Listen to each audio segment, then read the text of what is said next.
The nerve-indexed Applaud gauntlets always take 3 tries to calibrate. Too loose, and they can't read the micro-tremors in my palms. Too tight, and the blood flow distortion triggers a false negative on the sincerity metrics.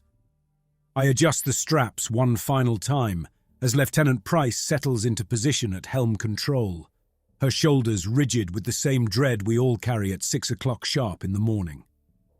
Morale check nominal at 70.1%. The ship's AI announces, its voice filling the bridge command ring. Above us, the bridge fire chain, 64 shaped charges laced through the ceiling in a perfect mandala pattern, gleams like frozen stars. 1% lower, and those stars go nova. We all go nova. 60 seconds from detection to detonation, unless someone initiates the triplicate override. Captain, Inquisitor, and AI, all 3 authorities within 2 meters of the altar, all 3 agreeing to stop it. The morning exaltation broadcast will start in 30 seconds. The Empire's way of ensuring loyalty. Watch your homeworld burn and applaud, or burn with your ship. Admiral Vale, Inquisitor Seraph Dax says from her position behind my command chair. She's been Fleet Exaltor for 6 months now. The last one suffered an unfortunate morale crash during a particularly brutal morning reel. Your enthusiasm has been adequate these past weeks. Let's see if we can achieve exemplary today. I don't turn to look at her. The gauntlets are already reading my baseline biometrics, heart rate variability, micro-expressions, the works. Any spike in anxiety drops my score. Just focusing on proper form, Inquisitor. The main screen activates. The Exaltation Network seal appears first, a stylized fist clutching lightning, then dissolves into footage. My homeworld, Gethane, fills the display. The industrial sector, Grid 17, where my sister worked before the first bombardments. My hands begin the prescribed clapping pattern, steady, rhythmic, neither too fast nor too slow. The morale score in my peripheral vision flickers, 70.0%, then 69.9%. The footage shows kinetic strikes turning fabrication plants into expanding clouds of superheated wreck shrapnel. Each impact ring spreads like water disturbed by stones, except these stones fall from orbit at 12 kilometers per second. The gauntlets measure everything, the force of my palms meeting, the consistency of my rhythm, the minute electrical signals in my skin that correlate with emotional state. 69.8%. Admiral, Price whispers, though she shouldn't risk speaking during broadcast. The footage changes. Residential blocks now. The algorithm is getting better at finding what hurts. My breathing hitches, a microscopic pause, but the sensors catch it. 69.7%. Red lights begin flashing along the ceiling. Pre-warning. Not the countdown yet, but close. Dax takes a step forward, and I can feel her studying my technique, watching for the tell that reveals whether I'm a true believer or just another officer one bad morning from detonation. Then I remember something from Academy biometrics training, decades before all this. The sensors weight recent data more heavily than baseline. If I can micro-adjust my breathing, inhale on the 4th clap, exhale on the 8th, it creates a pattern the algorithm interprets as meditative focus. Devoted concentration. I adjust. Inhale, 2, 3, 4. Exhale, 6, 7, 8. 69.8%, then 69.9%. The footage shows another residential block collapsing, but I maintain the pattern. The score ticks up, 70.0%. The red lights fade, 70.1%. Fascinating, Dax says quietly. Your respiratory regulation is quite precise, Admiral. Almost like you found a way to optimize your performance. The broadcast ends. The gauntlets release, leaving pale marks on my wrists. I finally turn to face her, tall, sharp-featured, with the kind of smile that suggests she's already decided your guilt and is just enjoying the process of proving it. Practice, Inquisitor. We all develop our methods. Indeed. She glances at the bridge fire chain overhead, then back to me. Speaking of methods, I require your presence at the triplicate override altar. A calibration review, shall we say. Best to ensure all our safety systems are functioning optimally. As she turns toward the altar chamber, I catch Torvin, my operations officer, watching us with an expression I can't quite read. He looks away too quickly. "Immediately, Admiral," Dax calls without turning back. I follow, leaving the bridge to wonder what calibration really means.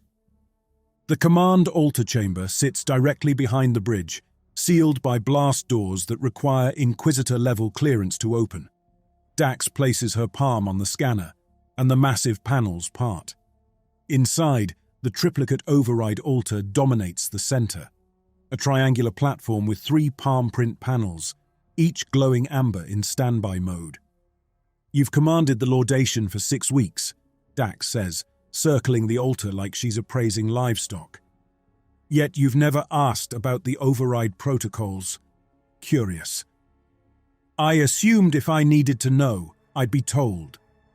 I keep my voice neutral, but my mind races. The override is the only way to stop the bridge fire chain countdown once it starts. 3 authorities needed: Captain, Inquisitor, and the ship's AI. All 3 must agree, all 3 must be present. Assumptions are dangerous, Admiral. Dax runs her fingers along one of the panels. Allow me to educate you. Place your hand here. I step forward and set my palm on the captain's panel. It scans immediately. Temperature, pulse, the unique bioelectric signature that confirms I'm not under duress. Or at least no more duress than baseline for someone with shaped charges over their head. "Ship," Dax calls out. "Join us." The AI's hologram materializes at the 3rd point of the triangle, a featureless humanoid form in crisp blue light. "Inquisitor, Admiral, initiating sincerity diagnostics for training scenario. The AI is running pattern analysis on my micro-expressions, voice stress, pupil dilation, everything that might indicate deception." "Now," Dax says, placing her own hand on the Inquisitor's panel. "Tell me, Admiral Vale, what would you do if you discovered a member of your crew was feeding information to command without your knowledge?" "I'd want to know why," I say carefully. "People don't betray their captain without reason. Family under threat, perhaps. Promises of clemency." "Interesting." Dax's smile sharpens. "You speak as if betrayal is inevitable, as if you expect it. I speak as someone who's served the Empire for 23 years. I've seen what pressure does to loyalty." The AI's hologram flickers slightly. Stress indicators nominal. Response pattern suggests experiential honesty, rather than immediate deception. Dax removes her hand from the panel. "Summon Operations Officer Torvin." My gut clenches, but I keep my expression steady. "May I ask why?" "You may ask." She doesn't elaborate. I tap my comm unit. "Torvin, to the altar chamber." We wait in silence. When the blast doors open, Torvin enters with the kind of careful steps that suggest he's calculating distances to exits. He's young for operations, maybe 30, with the perpetual exhaustion that comes from monitoring systems that could kill us all if they hiccup. "Admiral, Inquisitor." He stands at attention, but there's a tremor in his left eyelid I've never noticed before. "Officer Torvin," Dax says smoothly, "would you please attest to Admiral Vale's loyalty to the Empire?" The question is a trap, obviously, but I'm not sure for whom. Torvin's eyes dart to me, then away, too quickly. That's when I know.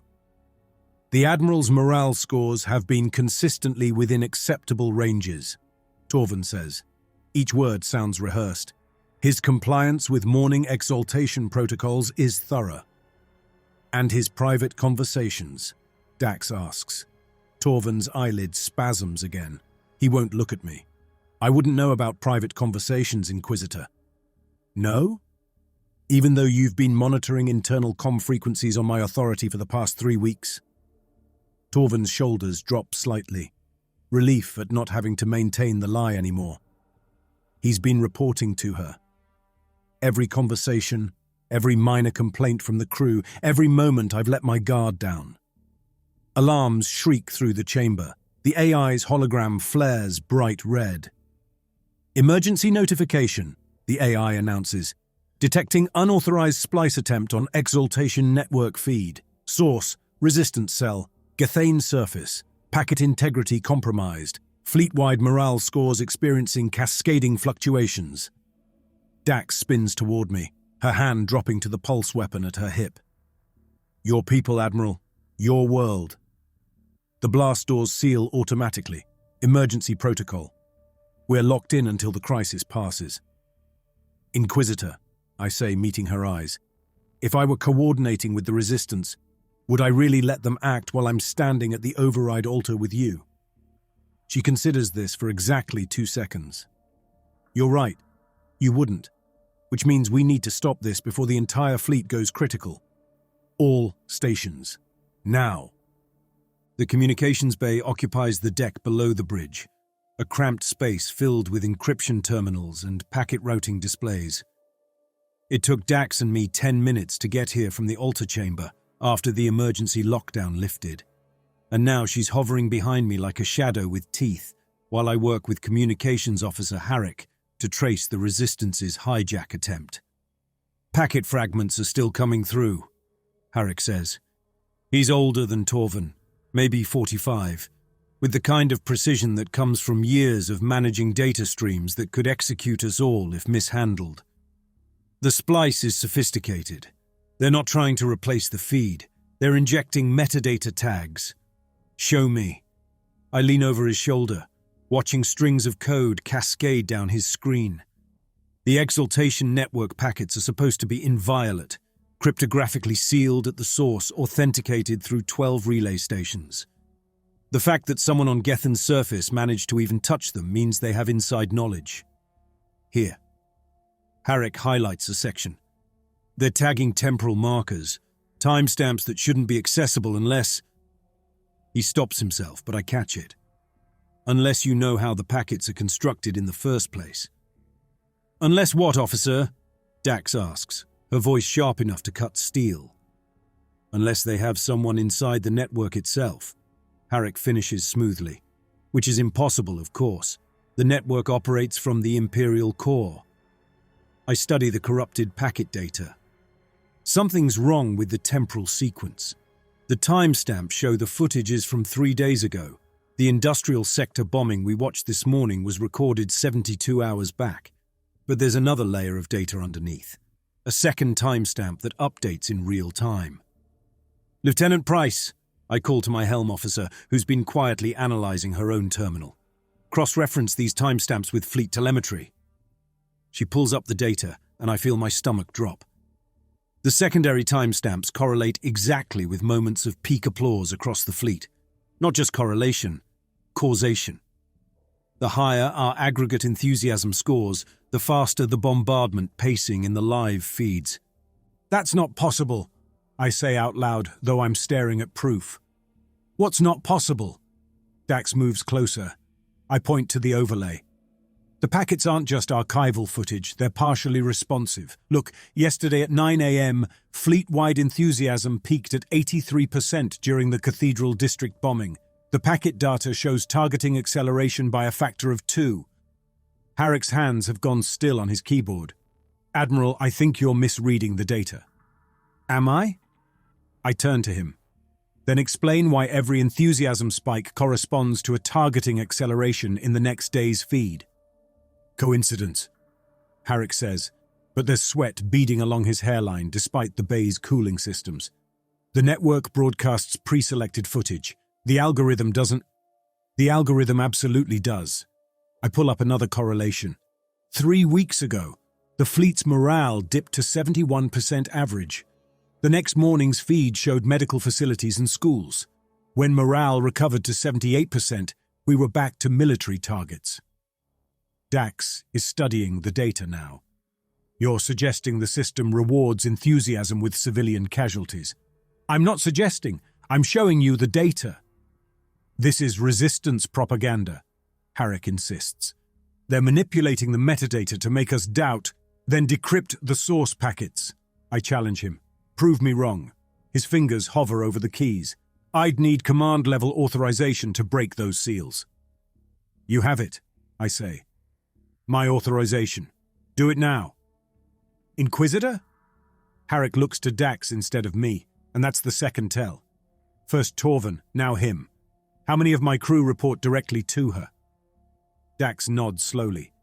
Do it. Harrick enters a complex sequence, and the encryption begins to unravel. Layer after layer peels away until we see the raw packet construction. The truth is worse than I imagined. The packets don't just respond to our applause, they're designed to create a feedback loop. Higher enthusiasm triggers more brutal footage, which demands higher enthusiasm to maintain morale scores, which triggers even more brutal footage. We're not just complicit, we're the engine driving the atrocity. Fascinating system, Dax says quietly. Elegant even. But I think we've seen enough. She taps her comm unit. All hands, this is Inquisitor Dax. Prepare for silent drill in 15 minutes. We will be testing minimum compliance thresholds. Any crew member whose individual score drops below 70% will be noted for remedial motivation. She looks directly at me. That includes command staff. The air in the communications bay suddenly feels thin. A silent drill, where we practice the absolute minimum applause needed to avoid detonation. It's meant to test discipline, but Dax's timing isn't coincidental. She knows I know what the system really does now. She wants to see if I'll still play along. 15 minutes passes.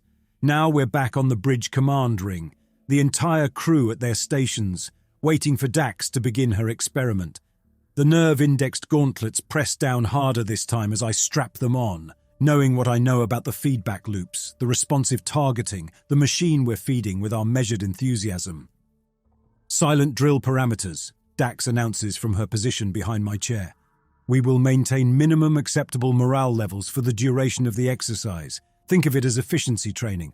Why waste energy on excessive enthusiasm when precision will suffice?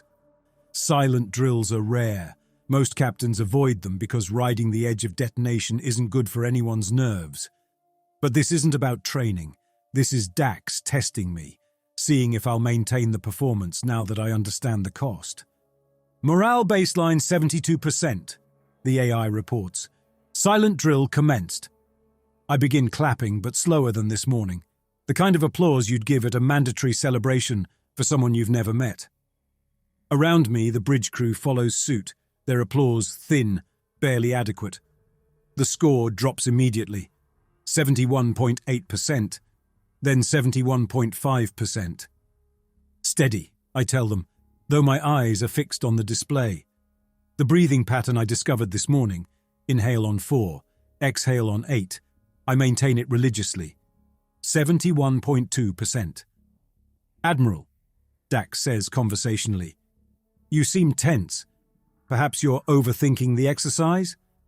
She's baiting me, trying to disrupt my rhythm. I don't respond, just maintain the pattern.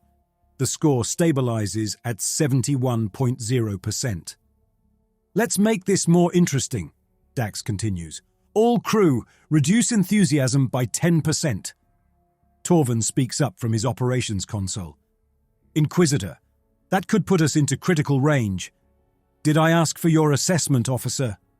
The crew obeys. Their applause becomes almost inaudible ghost claps that barely register. The score plummets, 70.3%. Red warning lights begin their pre-alert pulse. At 70% exactly, we have 60 seconds before the bridge fire chain detonates. But something strange happens as we hit that threshold. The display freezes for exactly 1 second. Not a glitch, a buffer. A single second where the system holds before initiating the countdown sequence. 1 second where all 3 override authorities could theoretically reach their panels. Interesting, I say out loud. What's interesting, Admiral? Dax asks, but I can hear she's noticed it too. The score ticks back up as some crew members unconsciously increase their rhythm, scared by how close we've come. But I file the information away. 1 second at the threshold, 1 second to act. Resume standard enthusiasm, Dax orders. Well done, everyone. We've learned something valuable about our limits today. The crew's applause returns to normal levels. The score climbs back to a safe 74%, but as the red lights fade, the main screen activates. Unscheduled broadcast, Price says, confused. It's not morning protocol. The screen fills with footage of Gathane, not archival. The timestamp in the corner shows real time. The camera is focused on a medical district in the southern hemisphere. I recognize the architecture immediately.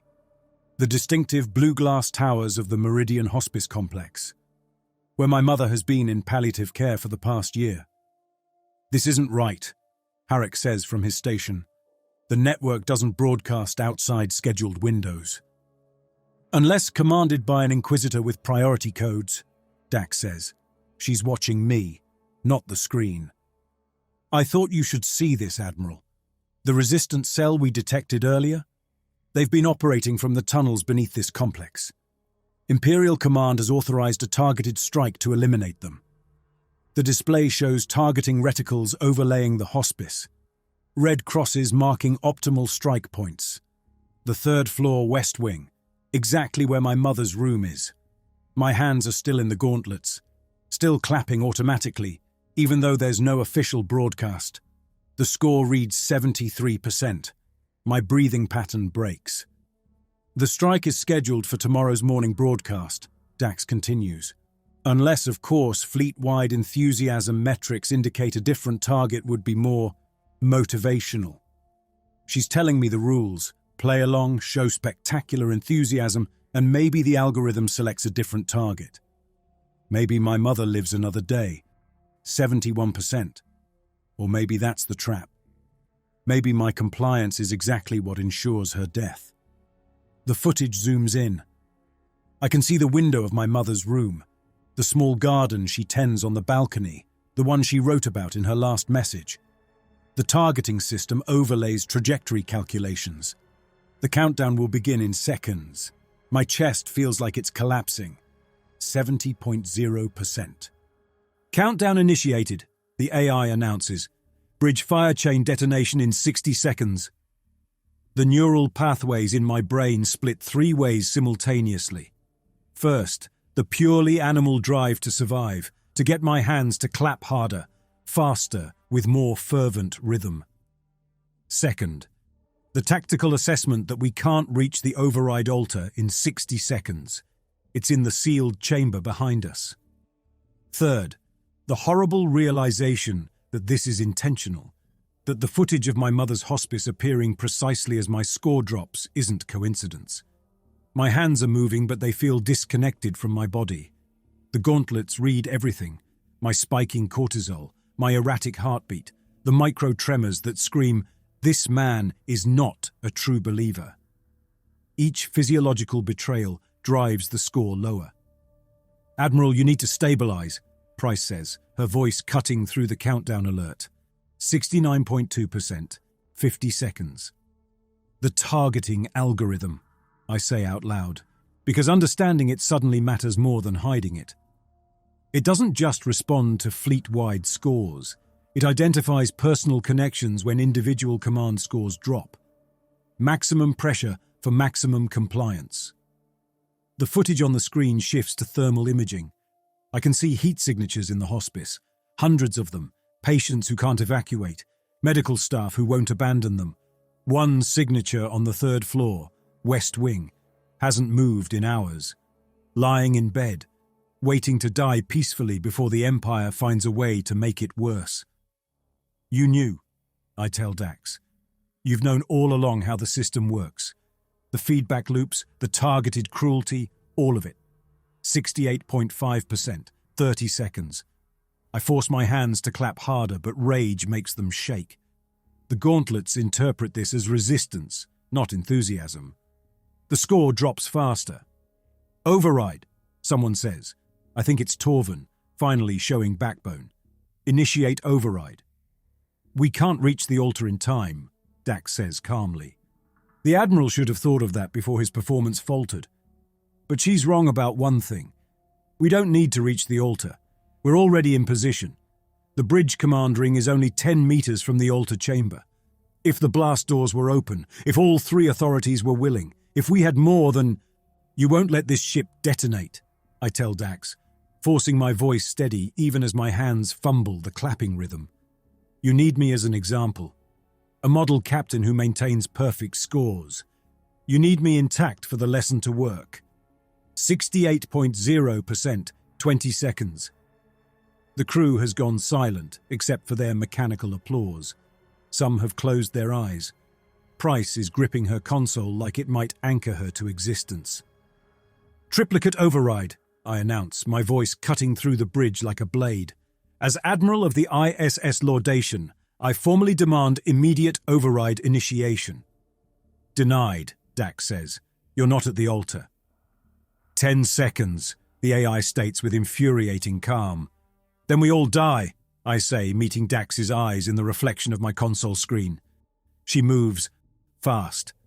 AI, emergency override authorization. All authorities to the altar. Now. 6 seconds. The blast doors behind us shriek open. Dax is already running. I rip the gauntlets off. Protocol violation, but protocol is about to be vaporized, and sprint after her. The AI's hologram materializes at the altar before we reach it. Awaiting biological authorities, it says, as if we're not about to become constituent atoms. 3 seconds. Dax slams her palm onto the Inquisitor panel. I'm still 2 meters away. I dive forward, hand outstretched, knowing I won't make it, knowing the math doesn't work. My palm hits the captain's panel as the word forms 0. The countdown freezes at 1 second. Not 0, 1. The same buffer I noticed during the silent drill, but this time it's holding our lives in suspension. Override authorities confirmed, the AI announces, awaiting synchronized activation. Countdown suspended at 1 second pending authority consensus. My palm burns against the captain's panel, the biometric scanners reading every spike of adrenaline, every tremor of barely controlled rage. Dax stands at her panel, breathing hard from the sprint, her usual composure cracked. The AI's hologram remains perfectly still at the third point of the triangle, a blue ghost waiting for us to decide whether we live or die. Well, Dax says, steadying herself, that was closer than optimal. Release the countdown, I tell her. We're all here. Release it now. Not until we discuss your performance, Admiral. Your emotional collapse nearly killed everyone on this ship. My emotional... I bite back the rest. She's still testing me, even with shaped charges 1 second from turning us into plasma. The system is designed to break us. You know that. You've known it all along. The AI flickers slightly. Inquisitor, Admiral. I must note that maintaining this suspension state causes significant power drain. Resolution within 30 seconds is advised. Then let's resolve it. I keep my palm pressed firmly on the panel. If I lift it alone, the countdown resumes and we have 1 second to live. You felt it, didn't you, Dax? That moment when you realized your authority means nothing to shaped charges. You ran just as desperately as I did. I ran to preserve Imperial assets, she says. But there's something different in her voice. Fear, maybe. You ran to save your own life. Just like any of us would. 20 seconds until power drain forces automatic release, the AI interjects. Dax's jaw tightens.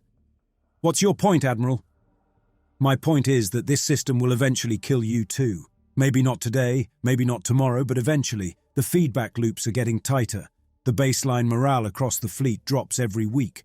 Even Inquisitors aren't immune to the mathematics of decay. I maintain perfect scores, she says. For now. But what happens when the algorithm demands 90% minimum? 95? What happens when existing isn't enthusiastic enough? That's a problem for future optimization, Dax says. But I hear the uncertainty she's trying to hide. No, it's a problem for right now. Because I recorded everything. It's not entirely a bluff. My command codes auto-archive all bridge recordings. The packet analysis, the feedback loops.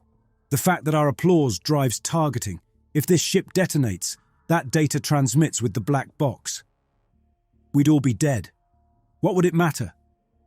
Imperial Command would know their system killed an Inquisitor, that you died because the algorithm you're supposed to oversee turned on you. How do you think they'll react to that failure? Dax's hand shifts on her panel. You're suggesting they blame me posthumously. I'm suggesting they'd realize the system is uncontrolled, that it's consuming its own oversight. They might even question whether the exaltation network should exist at all. It's a desperate gambit, but I see her processing it. Her death here wouldn't be martyrdom. It would be evidence of systematic failure. The Empire doesn't reward failures, even dead ones.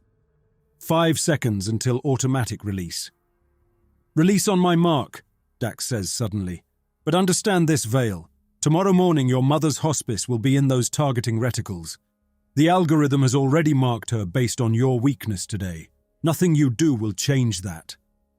On my mark, Dax repeats. 3, 2, 1, mark. We lift our hands together. The countdown vanishes. The red lights fade. The bridge fire chain returns to dormant status. Crisis resolved, the AI announces, returning to standard operational mode. But in that moment of synchronized release, I felt the panel's deeper architecture. The routing protocols that connect the bridge fire chain to the exaltation uplink. They share power systems, authentication chains.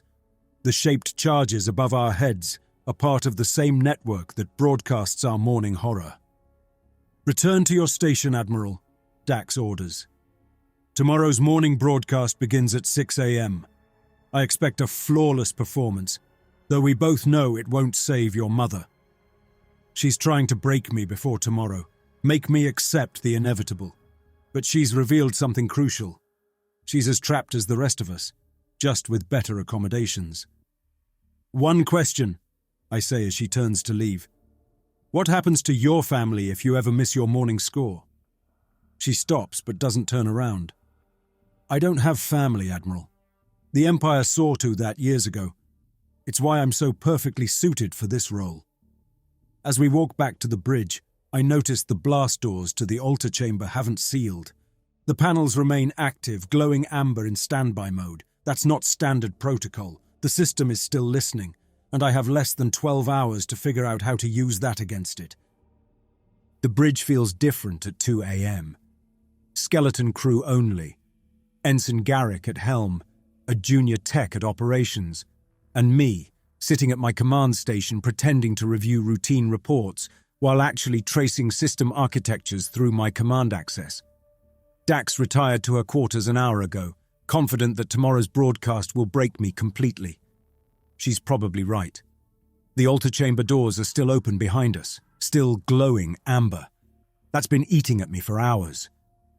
Sir, Garrick says quietly, you should rest before morning protocol. Can't sleep. I pull up another schematic, power distribution for Deck 4. Might as well be useful. What I'm really doing is mapping connections. The bridge fire chain doesn't exist in isolation. It needs power, authentication, triggering mechanisms. All of that has to route through something. And during that moment at the altar, when all 3 panels were active, I felt the system's deeper architecture. There, a shared conduit between the fire chain control and the exaltation uplink. They're on the same power grid, the same authentication chain. It makes sense from an engineering perspective. Why build 2 separate doomsday systems when you can integrate them? Admiral?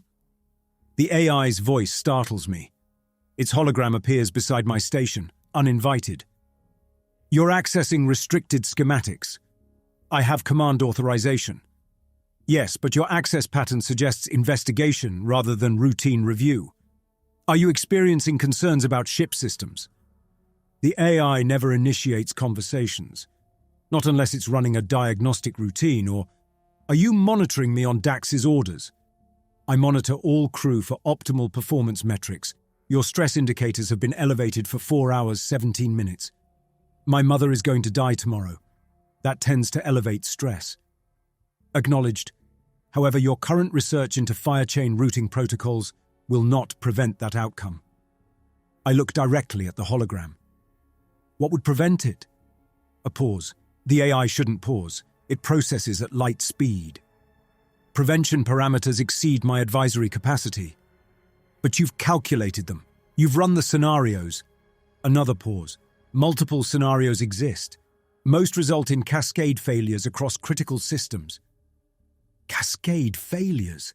Like what would happen if someone tried to reroute the fire chain detonation through the exaltation uplink? The AI knows. It's already modeled what I'm considering. Show me, I say. That request exceeds. Override. Command authorization Veil 77 Black. The hologram changes, displaying a three-dimensional model of the ship's power grid. The fire chain system glows red. The exaltation uplink flashes blue. Between them, a single routing node marked with security warnings. Theoretical scenario, the AI says carefully. If fire chain detonation sequence initiated but redirected through this node, explosion would channel through exaltation uplink instead of bridge charges. Result, uplink destruction, cascade failure through network relay stations, approximate 30-second delay before... It stops. Before what?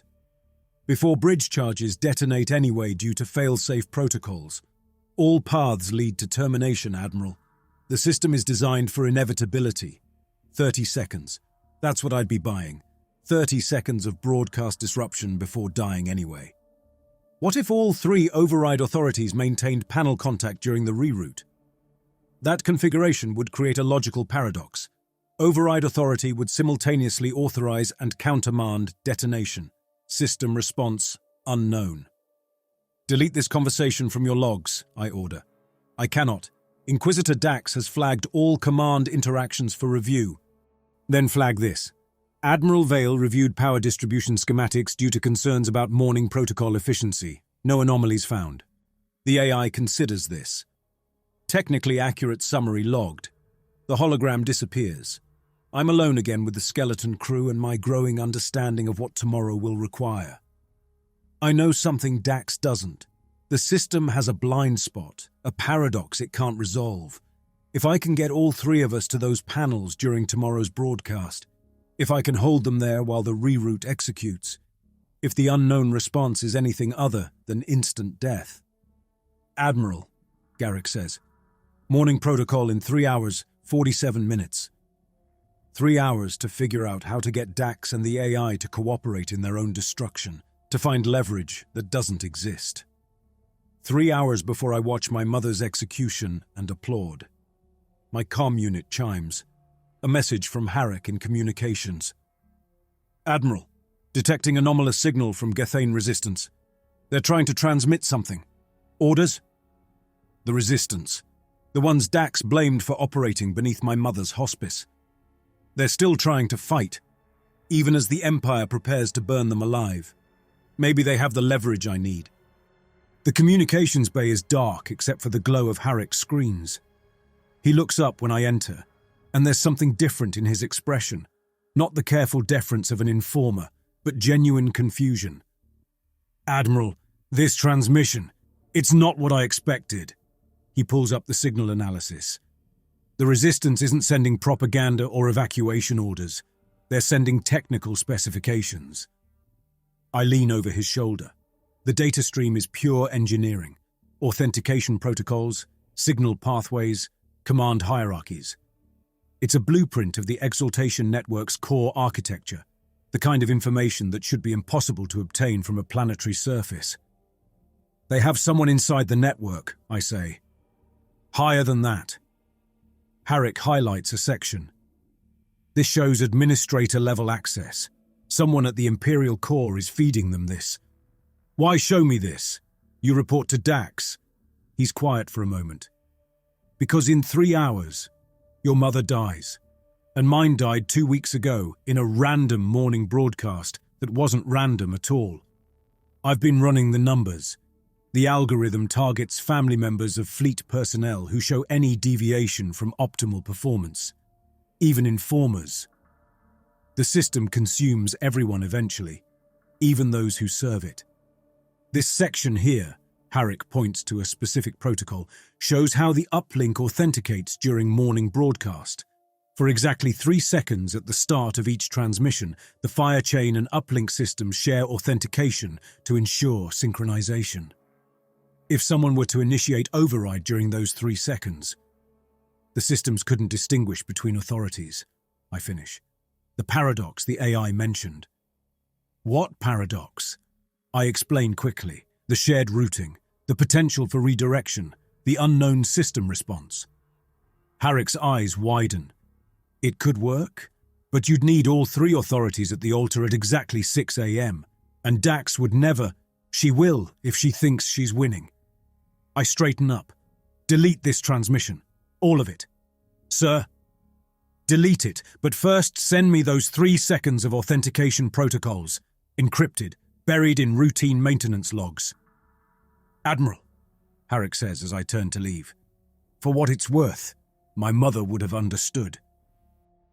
5:58 a.m. The bridge is fully staffed, everyone at their positions with nerve index gauntlets locked in place. The morning broadcast starts in 2 minutes. Dax stands behind my chair, watching my every movement. The altar chamber remains open behind us, panels still glowing their patient amber. My morale score reads 72.3%. Acceptable. You seem calm, Admiral, Dax observes. Have you accepted the inevitable?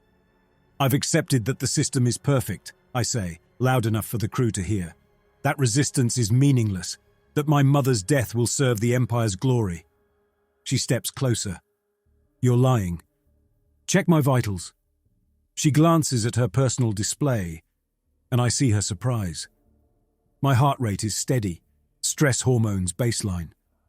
What she doesn't know is that I spent the last hour in my quarters practicing meditation techniques from decades ago before the Empire perfected its cruelty. I've accepted my death so completely that my body believes I'm at peace. 1 minute to broadcast, the AI announces. Actually, I say, standing from my chair, I'd like to observe this morning's protocol from the altar chamber to truly understand the system I serve. Dax's eyes narrow. Denied. Sit down. As Admiral of this vessel, I have the right to observe critical systems from any location. Section 9, Paragraph 4 of Imperial Naval Code. Fine, Dax says. We'll both observe from the altar. We walk quickly to the chamber, taking positions at our respective panels. The AI's hologram materializes at the 3rd point without being summoned. It knows something is happening. 10 seconds to broadcast. I place my palm on the captain's panel. Dax mirrors me at the Inquisitor's position. The AI extends its photonic hand to the 3rd. Whatever you're planning, Vale, Dax says quietly. It won't work. The main screen activates. The exaltation network seal appears. 2 seconds. The seal dissolves. My mother's hospice fills the display. Broadcasting. The 3-second authentication window opens. I feel it in the panel, the systems merging, becoming indistinguishable. I slam my other hand onto the routing controls I'd memorized from the schematics. The fire chain initiation sequence begins, but instead of flowing to the shaped charges above, I force it sideways, through the shared conduit, into the exaltation uplink. Fire chain activated, the AI warns. Detonation in 60 seconds. What have you done? Dax tries to pull her hand away, but I grab her wrist with my free hand. All 3 authorities must maintain contact, I say over the alarms. You remove your hand, we all die in 60 seconds. You keep it there. Maybe the paradox holds. 50 seconds. The uplink is fighting the reroute, security protocols engaging. But the authentication window is still open. The systems can't tell if this is authorized or not. The paradox is real. You're insane, Dax snarls, but she doesn't pull away. Ship, I address the AI directly. Calculate probability of survival if fire chain successfully reroutes through uplink. Probability of bridge survival if reroute succeeds, 32%. Probability if reroute fails, 0%. And probability of exaltation network collapse if reroute succeeds, 87%. Dax's face changes as she understands. You're not trying to save your mother. You're trying to destroy the entire system. 20 seconds. My mother is already dead, I say. They all are. Every day, every morning broadcast, every forced celebration of atrocity. But maybe the next generation doesn't have to be... On the screen, the targeting reticles lock onto the hospice's 3rd floor.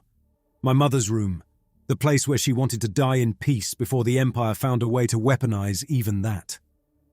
10 seconds. The cascade will destroy you too, Dax says desperately. I know, but you'll die knowing you were nothing more than a function of the machine, I tell her. Another component that failed. While I die knowing I was human enough to choose. The uplink accepts the reroute. The fire chain signal floods through it, a violent torrent of destruction seeking its new path. On the screen, the morning broadcast flickers, stutters. I release both panels and step back. So does Dax. The AI's hologram fragments. The shaped charges above us glow brilliant white as the paradox resolves itself the only way it knows how. Complete, systematic failure. But in that final second, I see something beautiful. The broadcast feed freezes mid-frame. Not just on our ship, but across every vessel in the fleet. I can hear it in the cascade of emergency signals flooding communications. The morning reels stop. The forced applause ends. For the first time in decades, there is silence where there was mandatory celebration. The white light comes from everywhere at once. The uplink explodes downward through the decks while the fire chain blooms above. Dax opens her mouth to say something, a curse maybe, or perhaps finally an acknowledgement that the system she served so perfectly was always going to consume her too. I close my eyes and think of my mother's garden, the one on her balcony. She grew tomatoes there, she'd written in her last message. Small acts of creation in defiance of all the destruction. The white consumes everything. Somewhere across 100 ships, the morning reels freeze mid-cheer. Shaped charges designed for terror become instruments of liberation. The feedback loops collapse. The algorithm chokes on its own perfect cruelty. And in the expanding brilliance that was once the ISS laudation, as atoms that were Admiral Adrian Vale scatter into the vacuum, the Empire's most perfect system of control dies with the man who chose to break it. The last thing the fleet hears before the network falls is silence. Beautiful, terrible, human silence where machines once measured the sincerity of our surrender. Some kinds of freedom are worth everything,